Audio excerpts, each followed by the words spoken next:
Hello students, last class में आपने पढ़ा था कॉम्प्लेक्स नंबर्स के बारे में। आयोटा के बारे में बेटा हमने पढ़ा था। आयोटा क्या होता है, iota square, iota cube, iota की पावर 4। तो सबको पता लग गया था बेटा, iota is equal root of -1, iota square -1, iota cube minus iota और आयोटा की power 4 is equal to 1। Basic से क्वेश्चन हमने किए थे। आज हम आगे बढ़ रहे हैं standard form of complex numbers. देखो बेटा, स्टैंडर्ड फॉर्म क्या होती है। पहली बात, एनी कॉम्प्लेक्स नंबर्स, कोई भी कॉम्प्लेक्स नंबर होगा उसे हम z से डिनोट करते हैं बेटा। किससे करते हैं? z से।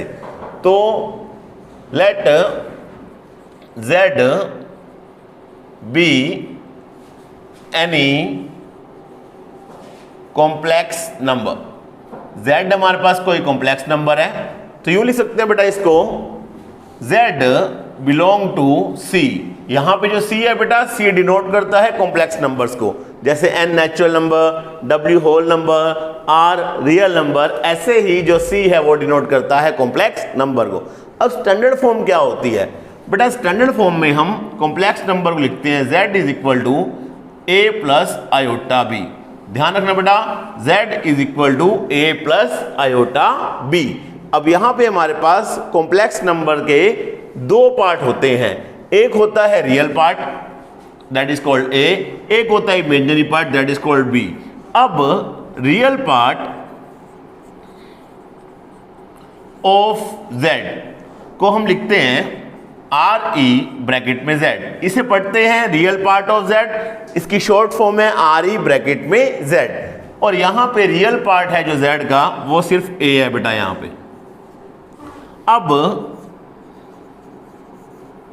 Imaginary part of z is equal to, इसे हम लिखते हैं आई एम ब्रैकेट में z। ये लिखने का तरीका है, शॉर्ट फॉर्म है वो बेटा हमारे पास है b। रियल पार्ट है a और इमेजिनरी पार्ट है b। इमेजिनरी पार्ट में आयोटा नहीं आएगा, सिर्फ यहां पे b आएगा, ध्यान रखना। फॉर एग्जांपल, मान लो z है हमारे पास 3 + 4 आयोटा, तो यहां पे जो रियल पार्ट है z का, लिखते यूं है r e ब्रैकेट में z 3 है, और इमेजिनरी पार्ट जो है वो है 4। आयोटा नहीं लगाना, आयोटा साथ वैसे लगा हुआ है। तो रियल पार्ट 3 है, इमेजिनरी पार्ट 4 है, ध्यान रखना इस बात को। अब इसके अंदर हमारे पास एक ध्यान देने वाली बात है। मान लो if z is purely real, अगर z हमारे पास प्योरली रियल है तो इसका मतलब होगा imaginary part of z is equal to 0। पहली बात, ऐसा क्यों आइए बताते हैं। Second, if z is purely imaginary तो इसका मतलब होगा real part of z is equal to 0। दो बातें मैंने बताई आपको। अगर प्योरली रियल होगा तो इमेजिनरी पार्ट 0 होगा, और प्योरली इमेजिनरी होगा तो रियल पार्ट 0 होगा। एग्जांपल देखते हैं। मान लो z था मेरे पास 3, तो यहां पे बेटा आयोटा वाली टर्म नहीं आ रही है, तो 3 को हम लिख सकते हैं 3 + 0 आयोटा। तो इसका मतलब क्या हुआ, इमेजिनरी पार्ट है जो z का वो 0 है। अगर इमेजिनरी पार्ट 0 है तो इसका मतलब जो z है वो प्योरली रियल है। प्योरली रियल का मतलब है आयोटा नहीं आ रहा उसके अंदर। ये पहला लिया एग्जांपल। आगे अगर हम देखें, मान लो z में लेता हूं 4 आयोटा, मैं 4 आयोटा लिखूं तो उसको लिख सकते हैं 0 + 4 आयोटा। आपने क्या देखा, यहां पे रियल पार्ट नहीं है, तो इससे क्या बोलेंगे हम, रियल पार्ट ऑफ z 0। अगर रियल पार्ट 0 है तो इसका मतलब क्या होगा, प्योरली इमेजिनरी। अब तक हमने क्या क्या पढ़ा, एक बार दोबारा से देख लो। हम पढ़ने जा रहे हैं standard form of complex number. Standard form में पहली बात, कॉम्प्लेक्स नंबर को हमेशा z से डिनोट करते हैं, स्मॉल z से, छोटे वाला z। और यहाँ पे बिलोंग टू c, c यहाँ पे कॉम्प्लेक्स नंबर है, ये c जो है यहाँ पे कॉम्प्लेक्स नंबर को डिनोट करता है। c मींस कॉम्प्लेक्स, ये है बिलोंग टू का साइन, इसे पढ़ते हैं z belong to complex number. तो यहाँ पे हमारे पास है z is equal to a plus iota b। Real part है जो z का उसे लिखते हैं RE ब्रैकेट में z और उसे कहते हैं a, और इमेजिनरी पार्ट है z का उसे लिखते हैं IM ब्रैकेट में z, उसे पढ़ते हैं b। आयोटा नहीं लिखना, ध्यान रखना। जैसे मैंने एग्जांपल दिया, मान लो z यहाँ पे 3 + 4 आयोटा है तो स्टैंडर्ड फॉर्म के अंदर है, ध्यान रखना कौन सी फॉर्म है, स्टैंडर्ड फॉर्म। और यहाँ पे RE ब्रैकेट में z इसे पढ़ते हैं real part of z, IM bracket में z इसे पढ़ते हैं इमेजिनरी पार्ट ऑफ z। तो यहाँ रियल पार्ट 3 था, इमेजिनरी पार्ट था 4। अब दो बातें मैंने बताई आपको सबसे इंपॉर्टेंट, अगर हमारे पास z प्योरली रियल होगा तो इमेजिनरी पार्ट 0 होगा। जैसे एग्जांपल दिया 3 + 0 आयोटा, मतलब 3 ही है सिर्फ ये, तो यहाँ इमेजिनरी पार्ट 0 है, तो इसे बोलेंगे प्योरली रियल। और अगर z प्योरली इमेजिनरी होगा तो रियल पार्ट क्या हो जाएगा, 0। मतलब अगर ये वाला पार्ट आए तो प्योरली रियल और ये वाला पार्ट आए तो प्योरली इमेजिनरी। ध्यान रखना इस बात को, एक बार इसे ध्यान से देखो, नोट करो, इसके बेस पे कुछ क्वेश्चंस करते हैं। तो स्टूडेंट्स आगे इन क्वेश्चंस की तरफ चलते हैं based on the standard form. तो हमारे पास एक एग्जांपल लिया मैंने, express in the form of a + iota b। अभी आपने पढ़ा a + आयोटा b का मतलब होता है स्टैंडर्ड फॉर्म। तो यहाँ पे एक एग्जांपल लिया, 3 पार्ट हैं इसके। तो आपने सबसे पहला काम क्या करना है, जो भी कॉम्प्लेक्स नंबर है उसका नाम z दे देना है। z से डिनोट करते हैं कॉम्प्लेक्स नंबर का, आपको बताया मैंने अभी। तो आपने इसको let z is equal to 1 - iota की पावर 4, आपने ये लिख लिया। तो क्या करेंगे आप इसको 1 - आयोटा का स्क्वायर लिख लो आप इसको, तो 2 to the 4। अब करना क्या है, a - b का स्क्वायर, a - b का स्क्वायर सबको पता है, a² + b² - 2ab। तो ये हो गया हमारे पास 1 का स्क्वायर प्लस आयोटा का स्क्वायर -2 आयोटा। तो ये हमारे पास आ गया a² + b² - 2ab। अब इस पूरे का स्क्वायर भी था। अब सबको पता है 1 का स्क्वायर कितना होता है, 1। अब आयोटा स्क्वायर मैंने आपको बता रखा है, आयोटा स्क्वायर की वैल्यू क्या होती है, -1। अब हमने यहाँ वैल्यू पुट कर देनी है इसकी, तो ये हो गया -1 और माइनस का 2 आयोटा पड़ा रहेगा। 1 से 1 क्या हो गया, कैंसिल। बचा कितना, -2 आयोटा। -2 आयोटा का स्क्वायर किया, -2 आयोटा का स्क्वायर क्या होता है बेटा, -2 का स्क्वायर 4, और ये हो गया आयोटा स्क्वायर। अब दोबारा से आयोटा स्क्वायर की वैल्यू पुट करनी है, 4 × -1, कितना आंसर आ गया, -4। तो मैंने कहा था इसको किस फॉर्म में लिखना है, a + आयोटा b। अब ये तो यहाँ पे आयोटा वाली टर्म नहीं आई, तो आंसर आएगा -4 + 0 आयोटा। प्योरली रियल नंबर है, समझ गए आप, इमेजिनरी पार्ट 0 है। ये हमारा क्या आ गया, आंसर। एक बार देखिए इसको। तो बेटा सेकंड पार्ट करते हैं इसका। z is equal to 5 + 4 iota by में 4 + 5 आयोटा। आपने इसको कन्वर्ट करना है स्टैंडर्ड फॉर्म के अंदर। तो जैसे आप 10th क्लास में 9th क्लास में रेशनलाइज आपने पढ़ा होगा, कुछ उस तरह है। तो करना क्या है आपने, जो नीचे वाली टर्म है इसका साइन उल्टा ले लो बेटा, प्लस है तो माइनस वाले से आपने मल्टीप्लाई एंड डिवाइड करना है। तो multiply and divide by 4 - 5 iota. तो z हो गया हमारे पास 5 + 4 आयोटा, डिवाइड ये तो पढ़ा ही था हमारे पास पहले से जो क्वेश्चन था, इनटू में 4 - 5 आयोटा यहाँ लिख दिया, यहाँ भी 4 - 5 आयोटा। तो हमारे पास क्या आएगा, ध्यान से देखिए। ऊपर तो हमारे पास 2 टर्म होगी, नीचे भी 2 टर्म। अब नीचे तो फॉर्मूला बन जाएगा a + b और a - b। अब ऊपर क्या बचेगा, मल्टीप्लाई करके क्या करें, 5 को 4 से किया 20, 5 को इससे किया 5 आयोटा से -25 आयोटा, 4 आयोटा को 4 से किया तो +16 आयोटा। एक एक करके राम से मल्टीप्लाई करना। 4 आयोटा कैसे किया तो -20 और आयोटा को भी आयोटा से किया है तो आयोटा स्क्वायर। नीचे 4 का स्क्वायर -5 आयोटा का स्क्वायर। ऐसा क्यों लिखा, a + b × a - b, a² - b²। तो हमारे पास कितना आ गया, z is equal to 20 minus का 25 आयोटा प्लस का 16 आयोटा माइनस का 9 आयोटा। या आयोटा स्क्वायर की वैल्यू क्या होती है, -1। तो आयोटा स्क्वायर अगर -1 होगा तो ये क्या बन जाएगा, प्लस का 20। समझ आ गया होगा सबको। आयोटा स्क्वायर दोबारा बता रहा हूँ कितना होता है, -1। तो हमारे पास नीचे क्या बच गया, 4 का स्क्वायर 16 और ये हो गया माइनस का 25 आयोटा स्क्वायर। अब दोबारा से यहाँ पे आयोटा स्क्वायर की वैल्यू रखेंगे -1। अब देखते हैं क्या बन गया ये, देखो ध्यान से। तो z is equal to 20 plus 20 हो गया 40। ध्यान रखना रियल पार्ट में रियल पार्ट ऐड होगा और इमेजिनरी पार्ट में इमेजिनरी। अब 20 में 20 जुड़ेगा क्योंकि आयोटा वाला टर्म नहीं है, तो हमारे पास आया 40 माइनस का 9 आयोटा, आयोटा में आयोटा वाला जुड़ेगा, नीचे आयोटा स्क्वायर -1 होता है, तो ये 16 प्लस 25 हो गया। आप डायरेक्ट भी लिख सकते हैं, यहाँ प्लस कर दिया डायरेक्ट लिख सकते हैं, मैं आपको पूरा एक्सप्लेन करके दिखा रहा हूँ। ये हो गया 40 माइनस 9 आयोटा बाई में आ गया 41। अब क्या बताना था हमको, a प्लस आयोटा की b की फॉर्म में लिखना था बेटा हमने इसको, तो अलग अलग कर देंगे। z आ गया 40/41 माइनस 9/41 आयोटा, तो ये हमने कन्वर्ट कर दिया a प्लस आयोटा b या a प्लस b आयोटा, एक ही बात है, माइनस आए प्लस आए उससे कोई दिक्कत नहीं है। ये हमारा आ गया आंसर। ये सेकंड पार्ट था इसका। Moving towards the next part, third part है हमारे पास, बहुत इंपॉर्टेंट है, एनसीईआरटी का क्वेश्चन है, ध्यान से देखिए इसको।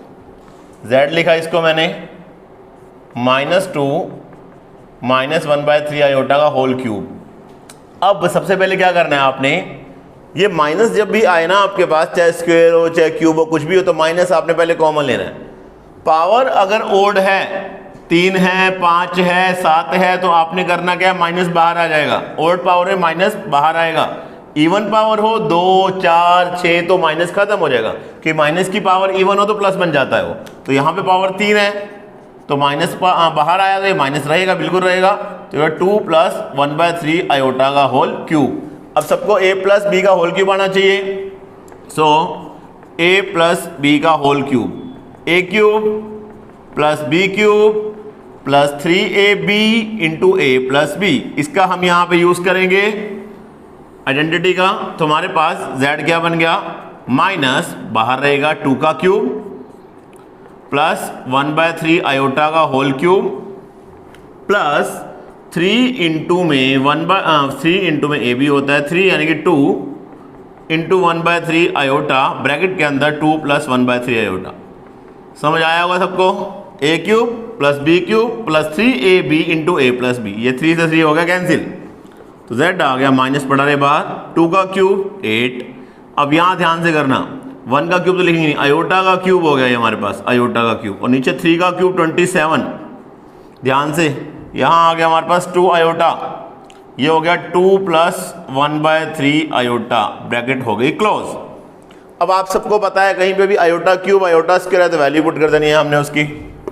तो हमारे पास क्या आया, z is equal to minus का ब्रैकेट क्लोज, यहाँ पे था स्टार्ट 8, आयोटा क्यूब क्या हो गया माइनस आयोटा बाय में 27। समझ आ गया, आयोटा क्यूब की वैल्यू मैंने यहाँ पुट कर दी माइनस आयोटा, और यहाँ मल्टीप्लाई कर रहा हूँ 2 आयोटा इंटू 2 4 आयोटा, और 2 iota into 1/3 iota 2/3 iota square. तो अब करना क्या है, माइनस पड़ा रहेगा 8 minus iota by 27 plus 4 iota. अब आयोटा स्क्वायर की वैल्यू पुट करनी है, आयोटा स्क्वायर की वैल्यू क्या होती है -1, तो ये -2/3। आपको बस ध्यान रखना है बेटा, iota square iota cube iota की पावर 4, इनकी वैल्यू ध्यान रखनी है, पीछे मैंने बताया था आपको। तो हमारे पास कितना हो गया, z is equal to minus. अब आपने करना क्या, रियल में रियल वाला ऐड करना है, इमेजिनरी में इमेजिनरी वाला। तो यहाँ पे 8 था रियल और यहाँ पे रियल था 2/3, तो 8 में 2/3 को आप अलग ले लो, और यहाँ पे पहले आपने करना क्या, माइनस वाली टर्म लिखनी, पहले प्लस वाली टर्म, ध्यान रखना भूलना मत इसको। तो ये हो गया 4 आयोटा पहले प्लस वाला और माइनस का आयोटा बाय 27 ब्रैकेट क्लोज। तो आप इसको जब एलसीएम लेके सोल्व कर लेंगे, 8 से 20 होगा 22/3, और ये हो जाएगा जब आप एलसीएम लेंगे तो 27 इंटू 4 108 माइनस 1 107/27 आयोटा। तो माइनस को अंदर ले जाओ, तो z आ गया हमारे पास -22/3 माइनस का 107/27 आयोटा। बहुत इंपॉर्टेंट क्वेश्चन है ये वाला, एक बार इसको आराम से देखिए, एक एक स्टेप को नोट कीजिए। देखिए बेटा इसको। तो moving towards the next topic बेटा, अगला टॉपिक हमारे पास आता है एडिटिव एंड मल्टीप्लिकेटिव इनवर्स। तो let z is equal to a plus iota b any complex number. ये हमारे पास कोई कॉम्प्लेक्स नंबर है, तो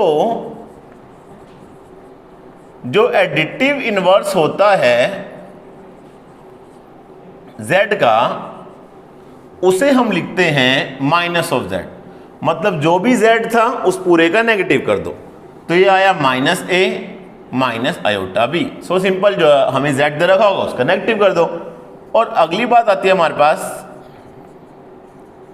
मल्टीप्लिकेटिव इनवर्स ऑफ z। तो मल्टीप्लिकेटिव इनवर्स को बेटा रेसिप्रोकल भी कहते हैं। रेसिप्रोकल रिवर्स कर दो उसका, दैट इज 1/z। तो एडिटिव इनवर्स माइनस z होता है और मल्टीप्लिकेटिव इनवर्स 1/z, यानी कि 1/a प्लस आयोटा b। इसको यहां तक नहीं छोड़ना, इसको स्टैंडर्ड फॉर्म में कन्वर्ट करेंगे। सबको पता है कैसे करते हैं, मल्टीप्लाई एंड डिवाइड करेंगे नीचे वाले टर्म के, अगर प्लस है तो क्या होगा, माइनस से मल्टीप्लाई एंड डिवाइड, जैसे आप रेशनलाइज करते हो उस तरह से। तो ये दो हमारे पास टॉपिक थे, एडिटिव इनवर्स और मल्टीप्लिकेटिव इनवर्स। इसको ध्यान से देखिए और नोट कीजिए। इसके ऊपर एक क्वेश्चन करते हैं हम। तो इसके ऊपर एक क्वेश्चन करने जा रहे हैं बेटा।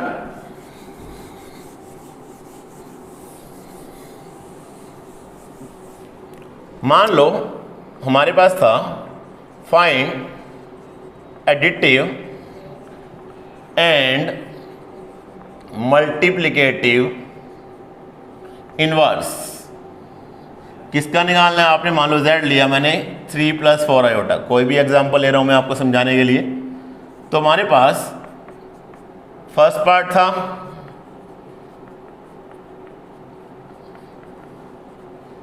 एडिटिव इनवर्स का, करना क्या है, ऑफ z।